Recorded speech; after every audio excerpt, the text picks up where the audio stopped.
Hi everyone, my name's Tim. Welcome to Tim Burbage Reads. Today I'm going to talk to you about The Day of the Triffids by John Wyndham. So this is a sci-fi classic that was written in the 1950s, I want to say. 1951 it was first published. It's about killer plants called Triffids, who can walk on three legs, and they have a thing that slashes out and hits people. But the main threat is that overnight, almost everyone, seemingly in the world, goes blind. And this is a during apocalyptic novel, really. We follow the main character, Bill Mason, who has had an accident and so had his eyes covered in bandages the night where there was a beautiful meteor shower, and then the next day he is ignored by the nurses, and he eventually takes off his own bandages because they're due to be taken off, and discovers that seemingly the rest of the world is blind. This is incredible.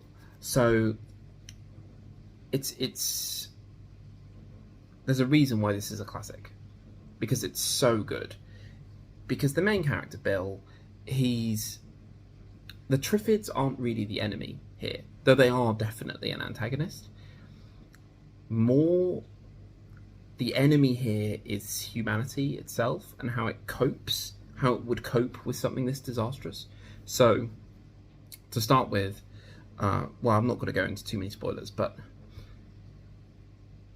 people take different approaches for being blind and how the mob rule works, and you see how different groups of people approach the situation in very, very different ways. And Bill, and he meets a woman.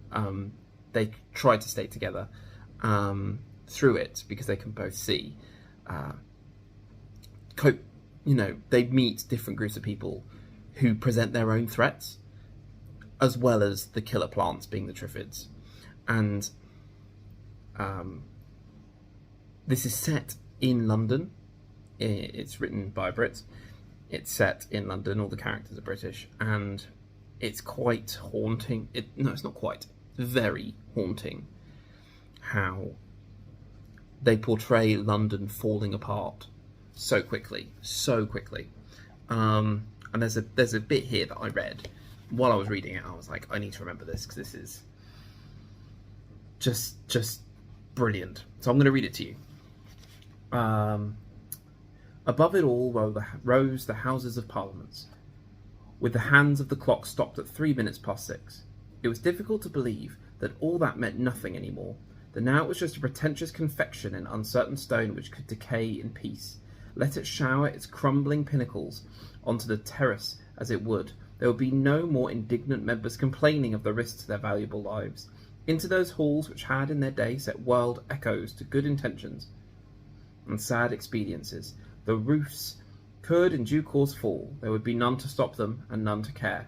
Alongside the Thames flowed imperturbably on. So it would flow until the day the embankments crumbled and the water spread out, and Westminster became once more an island in the marsh. Like, beautifully written. One thing that's this is a very dour story. It's very sad, but it is told with kind of a British sarcastic sense of humour at times, which that's one thing. The voice in this is really strong and surprising for a book that is so kind of dour and sad and melancholic. But yeah, this is a 5-star read, 100%. If you haven't read this, then read it. I bought this for my birthday in South Kensington bookshop for myself, and I put it off for, what's it now, June? 10 months I put it off for.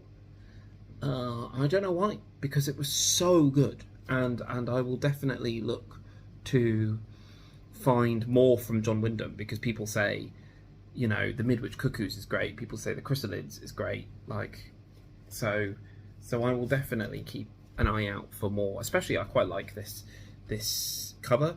It's quite arty and sad. It says one of those books that haunts you for the rest of your life, and I get that, because it's not killer plants that scare you. It's how humanity crumbles, and humanity crumbles so quickly, with being blind, being unable to see. So I'm going to get into some spoilers now. I try not to do spoilers in my reviews, but I just want to highlight some things that I really liked, that I thought were really brave choices, and I can't discuss those without spoilers. So spoiler warning. Woo, woo, woo, woo. I love how you don't find out why it happens. Bill has an idea, but there's no one to confirm it. There's no one to confirm. Because it's all from his point of view. There's no cutaway to say why it happened. There's none of that. You just have his thoughts, and honestly, it doesn't really matter why it happened. It just matters that it happened. The time jumps in here are very interesting. I think the time jumps work really well because the start of the book is about surviving those first few days and surviving humanity, with the Triffids almost being forgotten about. And then as they get settled in their situation, and they're managing, and then it jumps years, and children are born into this world, being able to see, and then the Triffids become way more of a threat, and you see the intelligence of them, and it was just brilliant. I really liked how different, the different approaches. You have basically fascists, you have basically communists, you have, your job here isn't to be a human being anymore by the culture that we have today, it's to keep the human race going. I love how at the start it's a very 1950s British man's response to trauma. I think the first line is, when a day that you happen to know as Wednesday starts off by sounding like Sunday, there is something seriously wrong somewhere. And the first thing he does is go to a pub, and then he goes and buys like a sausage roll or something, and he leaves the change because he doesn't want to steal, because he's like, well, the person will be back soon. And that's quite a big block for him to overcome, is looting and raiding. Well, I think today that would happen like that, you know. You see how religion comes into it, and you meet a group of people who are religious, you know, fervently believing in religion, and it kills them ultimately. I think the ending, I like the fact that they don't find a way to beat the Triffids. They're just continuing to survive because this is their world now. So yeah, that's kind of the end of the spoiler section.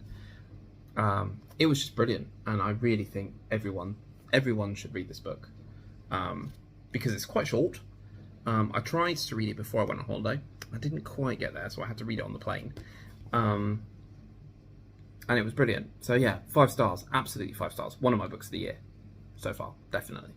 Anyway, if you like this video, give it a thumbs up. If you made it this far, please subscribe. I do appreciate it. I've now hit 100 subscribers, so please stay on, because people can just click unsubscribe and then I go back down again, and that would make me feel bad. And get out of my house!